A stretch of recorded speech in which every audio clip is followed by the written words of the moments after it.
আমি অনেক সুন্দর দেখতে। আপনি অনেক সুন্দর। আমি অনেক সুন্দর, আমি অনেক ডেঞ্জারাস।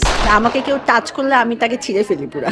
বাচ্চা পালি, বাচ্চাকে স্কুলে নেই আর ওয়ার্কআউট করি। আমারই আলাদা একটা জগৎ আছে যেটা নিয়ে আমি থাকতে পছন্দ করি। আমার ওইটাতে আমার কাজ, আমার বাসা, আমার ফ্যামিলি বা আমার বয়ফ্রেন্ড। নিজেকে নিয়ে ব্যস্ত থাকার কোনো একটা পর্যায়ে কি অনেক একাকিত্ব ফিল হয়? তা তো হয়, লাইক যখন বাসায় ব্যাক করি তখন রিক্সায় একা একা ব্যাক করি, তখন অনেক লোনলি লাগে। রিকশায় কেন? রাতের বেলা ঘুমাতে যাওয়ার আগে রাতের বেলা বাচ্চা কোলের মধ্যে ঘুমায়, সো ওইটা একটা মানে অন্যরকম শান্তি। আচ্ছা, সো বাচ্চাকে নিয়ে যেহেতু বাচ্চা বাচ্চা বলছেন, বাচ্চার বাবার সাথে সময় কাটানো হয় না? বাচ্চার বাবা লাস্ট 2 বছর আগে মারা গেছে। সো আমি একা, তার আগে থেকে একা, মানে বাবা নাই। সো ওরা মানে আমি বাবা আমি মা। সো রাতের বেলা বাচ্চাদেরকে নিয়ে ঘুমানো হয়। রিক্সায় যখন একা কাজ থেকে ব্যাক করি তখন অনেক একা একা ফিল হয়, মানে পাশে যদি কেউ থাকে তাহলে ভালো লাগতো। কিন্তু আপনি চাইলে তো পাশে কাউকে রাখতে পারেন। পাশের মানুষ আছে, কিন্তু পাশের মানুষকে নামায় দেওয়ার পরে তারপর তো আবার একাই ব্যাক করা লাগে। সো তখন মনে হয় যে না, একা আছি। আপনি নিজেও তো মডেল, এখন হচ্ছে কোরিওগ্রাফি করতেছেন, তারপর হচ্ছে হোস্টিং করেন, আর কি কি করেন? বাচ্চা পালি, বাচ্চাকে স্কুলে নেই আর ওয়ার্কআউট করি। আসলে 30-র পরে, লাইক 31-32 যখন হয়ে যায় একটা মেয়ে, সবসময় ওয়ার্কআউট মানে ব্যায়ামটা করা উচিত। সো এমনিতেই সুন্দর লাগে দেখতে, এইজটা আসলে ফ্যাক্ট করে না। আমি এখন 35, কিন্তু মানে আমি অনেক সুন্দর দেখতে। আপনি অনেক সুন্দর। আমি অনেক সুন্দর।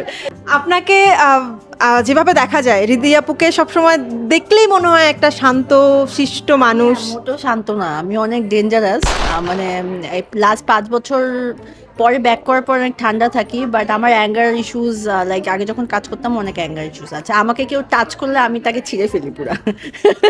মানে আমি এরকম আসলে হ্যাঁ, মানে আমি এরকম থাকি।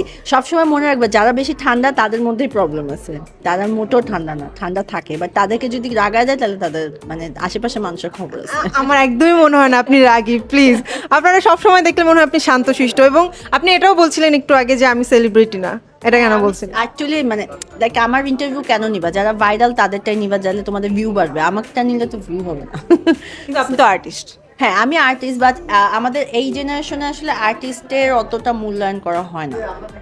যেহেতু হ্যাঁ, টেকনোলজি চেঞ্জ হচ্ছে, ফেসবুক মানে ইন্টারনেট ভিত্তিক হয়ে যাচ্ছে। সো ভাইরাল জিনিসই সবাই নেয়। অবশ্যই আমি আমার শো যখন করি, আমার শো তো আমি ভাইরাল, আমার প্রডিউসার আমাকে বারবার বলতে থাকে ভাইরাল কে আছে তাকে আনেন। তো বলছিলেন যে নিজের যত্ন করেন, নিজেকে ভালো রাখার চেষ্টা করেন। আসলে কি ভালো রাখা হয়? হ্যাঁ, আমি চাইলেই ভালো থাকতে পারি। আমি আসলে ওই মানে আশেপাশে আদার্স কে কী করতেছে বা ফেসবুকে কার কী হচ্ছে লাইফে, আমি ওগুলাতে আমি দেখি না। মানে আমারই আলাদা একটা জগৎ আছে যেটা নিয়ে আমি থাকতে পছন্দ করি। আমার ওইটাতে আমার কাজ, আমার বাসা, আমার ফ্যামিলি বা আমার বয়ফ্রেন্ড বা আমার বাচ্চারা, আমার ওয়ার্কআউট, আমার নিজেকে সুন্দর রাখা, আমার কাজ, এগুলাতেই আমি সবসময় থাকতে পছন্দ করি। আদার্স মানে আড্ডা মারা বা হ্যাং আউট করা, এসবের মধ্যে আমি সময়টা নষ্ট করি।